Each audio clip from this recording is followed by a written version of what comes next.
अस्सलाम वालेकुम। उम्मीद है आप सब लोग खैरियत से होंगे। सुल्तान सलाहुद्दीन अय्यूबी रहमतुल्लाह अलैह की इस्लाम के लिए खिदमत से तो तकरीबन हम सभी लोग वाकिफ़ हैं कि उन्होंने उम्मत मुस्लिमा को किस तरह से मुत्तहिद किया, जो कि उस वक्त सख्त टूट फूट का शिकार थी। सुल्तान बहुत बड़े विजनरी थे, उनकी आंखें मुस्तकबिल में झांक के देख सकती थीं और उन्होंने इसका इजहार कई मौके पर किया। मैं कुछ मिसालें पेश करना चाहूँगा, उम्मीद है आप सबको पसंद आएंगी। अमीर मिस्र सुल्तान सलाहुद्दीन अय्यूबी रहमतुल्लाह अलैह के एक मुशीर ने कहा, अगर हमारे भाई गद्दारी के फ़न में ही महारत हासिल करते रहे तो आने वाली नस्लें ग़ुलाम होंगी। उन्हें मालूम ही नहीं होगा कि आज़ादी किसे कहते हैं और कौमी वक़ार क्या है।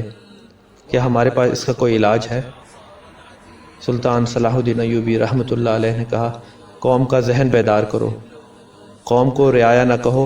कौम का हर फ़र्द अपनी जगह बादशाह होता है, किसी भी फ़र्द को कौमी वक़ार से महरूम न करो। हमारे उमरा और हाकिमों में चूँकि बादशाह और ख़लीफ़ा बनने का जुनून सवार है, इसलिए वो कौम को रियाया बनाकर उसे अपने इक़्तिदार के इस्तेहकाम के लिए इस्तेमाल करना चाहते हैं। याद रखो, कौम जिस्मों का मजमुआ नहीं जिसे तुम मवेशियों की तरह हाँकते फिरो। कौम में दिमाग भी है, रूह भी है और कौमी वक़ार भी है। कौम की इन खूबियों को उभारो ताकि कौम खुद सोचे कि अच्छा क्या है और बुरा क्या है, अच्छा कौन और बुरा कौन है। अगर कौम महसूस करे कि सलाहुद्दीन अय्यूबी से बेहतर अमीर मौजूद है जो सल्तनत इस्लामिया के तहफ़्फ़ुज़ के साथ उसे समंदरों से पार भी वुसअत दे सकता है, तो कौम का कोई भी फ़र्द मुझे रास्ते में रोक ले और जुर्रत से कहे कि सलाहुद्दीन तुम ये मसनद खाली कर दो, हमने तुमसे बेहतर आदमी ढूंढ लिया है।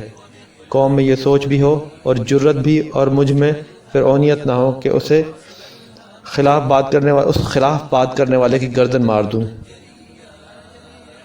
मुझे यही ख़तरा नज़र आ रहा है कि मिल्लत इस्लामिया ऐसे ही फ़िरऔनों की नज़र हो जाएगी।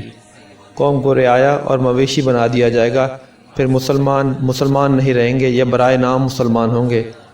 मज़हब तो शायद उनका यही रहे, मगर तहज़ीब व तमद्दुन सलीबियों का होगा।